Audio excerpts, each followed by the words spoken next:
are, just moving forward, what are some of the, just the basic imaging that every hip fracture we should have? Is there, is it AP pelvis, or what all should we definitely have on every hip fracture?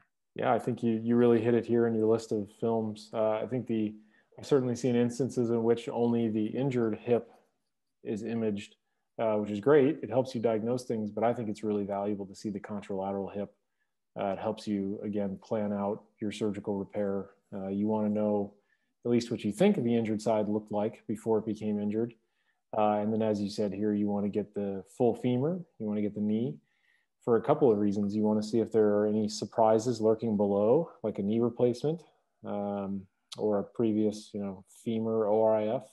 Right. And also, it's something we'll probably see later. You want to try to assess the bow of the femur. If you're planning to treat someone with a long nail, understanding the radius of curvature of their femur and how it relates to the cephalomedullary nail is important to know if it's even feasible to put a long nail in, or if you need to come up with an alternate strategy. So Yeah. everything you have here is perfect.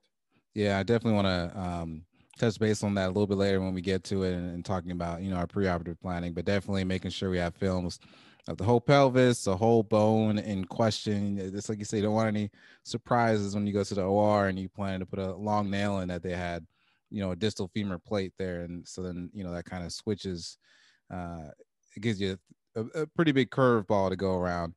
Um, Now, with these really displaced fractures, at your institution, is it something that you get for? Do you ever get traction films, or do those help in any way, or I guess kind of can you discuss on traction films? Sure. Yeah, I think getting a traction film or sometimes even a CT scan can be useful when you're really on the fence about trying to decide, is this an intertrochanteric fracture or is it some sort of femoral neck fracture? Because you'll definitely see those basic cervical fractures where it's kind of blurs the line between, is it an intracapsular or extracapsular fracture?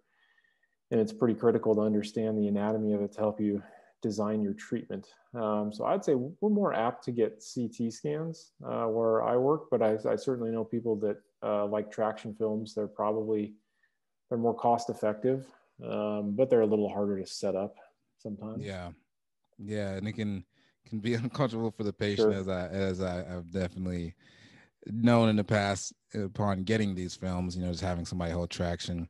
And then I know one of our attendings, he harps on saying that you can actually get an idea to see how it reduces, if it will reduce with just plain traction, or at least what, you kind of have some sort of idea of what the fracture components look like, when a traction is applied to the Mhm. leg. Do you ever get MRIs as far as if there's a questionable, a question about a hip fracture and you can't necessarily see it on the x-rays?